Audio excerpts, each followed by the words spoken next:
చేయడం లేదు, వాస్తవాలు మాట్లాడుతా ఉన్నాను. పేరు మార్పు విషయంలో అధ్యక్ష ఆదిలాబాద్ జిల్లా నుంచి సోదరుడు ప్రాతినిధ్యం వహిస్తున్నాడు. ఇదే పాత రోజుల ఉపాధి హామీ చట్ట ప్రకారము మరి గతంలో బడ్జెట్లో 4% ఉంటే కేంద్ర బడ్జెట్లో ఉపాధి హామీకి ఇప్పుడు పెట్టేటువంటి బడ్జెట్లో లాస్ట్ ఇయర్ నుంచి 1.37% బడ్జెటే ఉపాధి హామీకి పెట్టారు.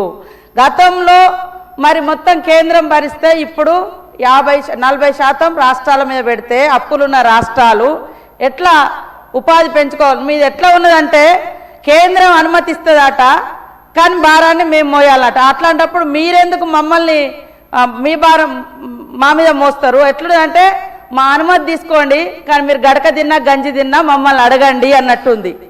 మీ గంజి మీరు తాగండి కానీ కేంద్రం మాత్రం పెత్తనం చేస్తుందట. ఇది ఎంతవరకు కరెక్ట్ అధ్యక్ష? ఇంకొకటి, ఇప్పుడు గాంధీ గారిని కూడా నిండు సభలో మీరు ఈ రకంగా అవమానించడం అనేది ఇది చాలా చాలా తప్పు, చాలా చాలా తప్పు.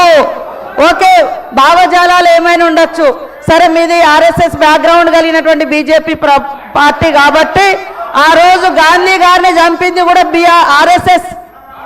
ఆర్ఎస్ఎస్ వ్యక్తే కాబట్టి ఈరోజు సమర్థించుకోవడం సమర్థనీయం అధ్యక్ష. అది కరెక్ట్ కాదట్లా. గాంధీ గారికి వారు చేసిన త్యాగం ఉంది, వారు భావజాలం శాంతియుత భావజాలం, వారు కన్న కలలు గ్రామ స్వరాజ్యం అధ్యక్ష.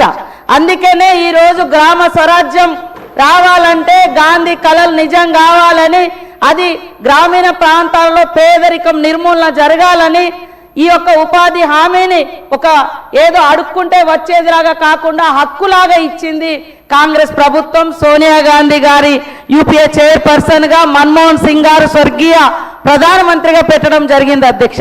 దయచేసి మా సోదరునికి నేను ఒకటే చెప్తున్నా, అందులో మీరు 125 రోజులు అంటున్నారు.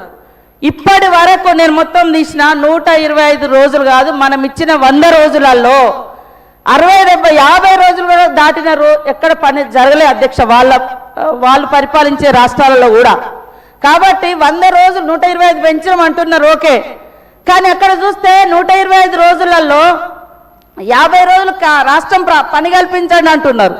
అట్లాంటప్పుడు మీరు అదనంగా ఏదో నేను అనేది ఇందాక అదే, మీరు మా అనుమతి తీసుకోండి మీ గడక మీరు తినుండ్రి అన్నట్టు ఉంది తప్ప మీరు 125 రోజులు స్వతహా